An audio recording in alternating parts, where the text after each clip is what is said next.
iPhone 18 Ultra is coming this fall. Hello guys, Eddie here, and today we're gonna dive into the rumors and leaks about the iPhone foldable. It has been around probably a decade since it has been rumored that Apple plans to release a foldable phone.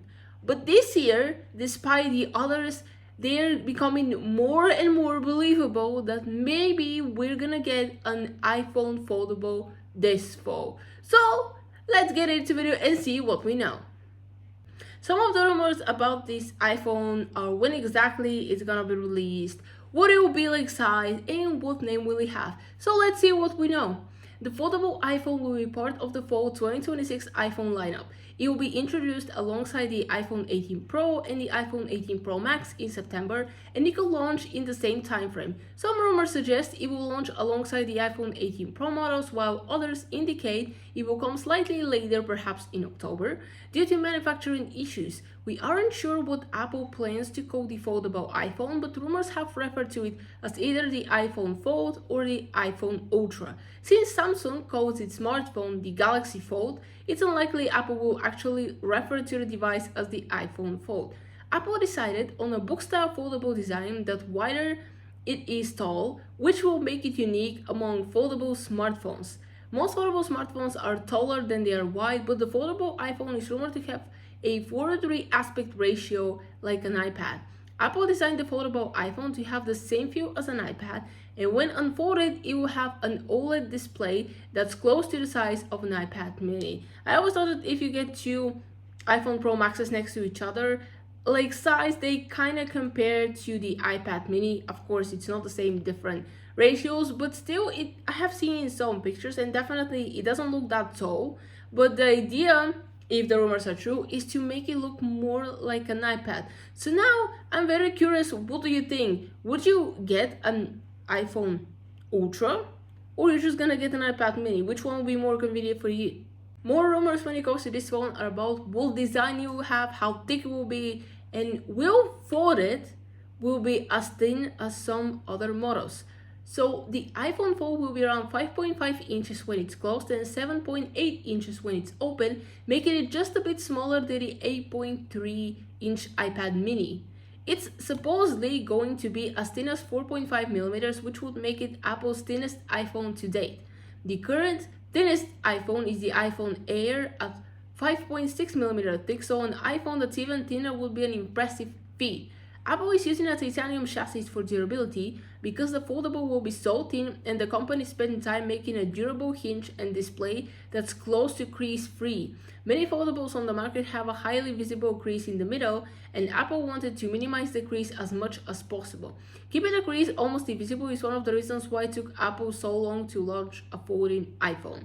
With such a thin chassis, Apple has to compromise in some areas. The iPhone Fold will have two rear cameras instead of three. It will have a wide lens and an ultra-wide lens, much like the standard iPhone models, but it will not have the telephoto lens that Apple uses for its Pro devices because there simply isn't room for it. Apple also didn't have space for the true depth camera system, which means we're going back to Touch ID.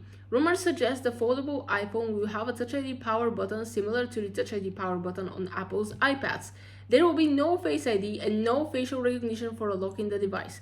Of course, if you want to make something, you have to sacrifice something else. So as you can see, we're sacrificing here camera, Face ID. Personally, I don't use Face ID. My password is more than enough, like a secure thing to unlock my phone, but some people are very used to it, not only to unlock their phone, to unlock certain apps. So it really depends on if you really like the cameras, and specifically the Pro models. Probably you won't end up liking the Ultra, but otherwise it's something new. Apple is improving. It will be their first device if they release it, and they're gonna hear the feedback and improve it for the next year. As it was stated in some of the rumors, one of the reasons that Apple took so long to make a foldable phone is the visibility of the crease. I have seen foldable phones, and when they are turned on, it's not that big of a problem. You barely see the crease at all, or to say don't see it at all. But when it is turned off or it's locked, you kind of see it. So Apple wanted to perfection this and make it as minimalistic as possible when it comes to visibility. So let's see what else we know about it. One of the reasons that Apple waited so long to release a foldable iPhone is because it struggled to make a device that did not have a visible crease, but it may be a problem that has now been largely solved given the optic rumors. Apple is planning to use ultra-thin glass for the foldable iPhone, and Chinese manufacturer Lens Technology could be Apple's primary glass supplier. Corning is likely to provide the raw materials to Lens Technology, with Apple choosing to supplier because of its expertise in glass straightening and minimizing side cracks after cutting. The foldable iPhone will use new type of display panel created by Samsung using a custom display process that Apple has trademarked for. The process includes integrating touch sensors directly into the display panel, reducing overall thickness by approximately 19%. The engineer advancement brings a lighter build and a more rigid display structure, and the display meets Apple's requirements for thickness, power efficiency, and brightness. Apple could use a structural glass mid-frame to minimize the visible display crease in the fold while applying a color filter on encapsulation layer together with a circular polarizer module to improve color purity and light transmission. So they might get the display panel by Samsung. I know what people will say, but if they can take something from Samsung but make it much better than Samsung, I will call it a win, because after all, Apple has a priority, and the reason why they didn't release this phone is due to that priority. They want to be the competitors and create something that no other smartphone had. So let's see how this one will turn out. I have found some mock-ups that show how exactly the iPhone foldable, iPhone Ultra will stand and will look like size comparison next to the iPhone Pro Max version. So it's smaller than the iPad mini, but it will have the largest display of an iPhone to date. It's rumored to have a 4.3 aspect ratio, and it will be short and wide, featuring a book-like form factor. The first alleged iPhone Fold dummy model came out in early April, and more images followed later in the month. We don't know if these images are reflective of the iPhone Fold's actual design, but they have all the design features that have been rumored, along with the right sizing. There is a raised camera bump that does not span across the entire back of the device, which is expected. It has a dual-lens camera system and a thin chassis. So as you can see here, even though it's a mock-up, we got only two cameras. It kind of reminds me of the iPhone 16, 17, just flip to the other side. Yes, the front size will be screened. It will be slightly smaller, but you can still use it. The important thing is that it actually looks like an iPad mini.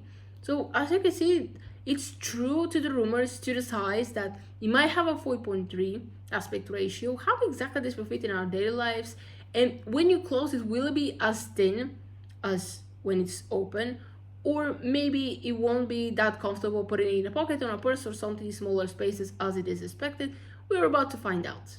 Just like that, these are some of the rumors surrounding the iPhone Ultra. I'm calling it an Ultra because many brands have the foldable phones, but not everyone is calling it foldable. They actually use different names. So I like the iPhone Ultra, and I think it's interesting that they are making it, because we got the iPhone Air, I believe, as a complement to the iPad and the MacBook Air. So now we have the iPhone Ultra in complementary to the Apple Watch Ultra. So I'm interested to see what more Apple has in storage, like new devices that we haven't seen.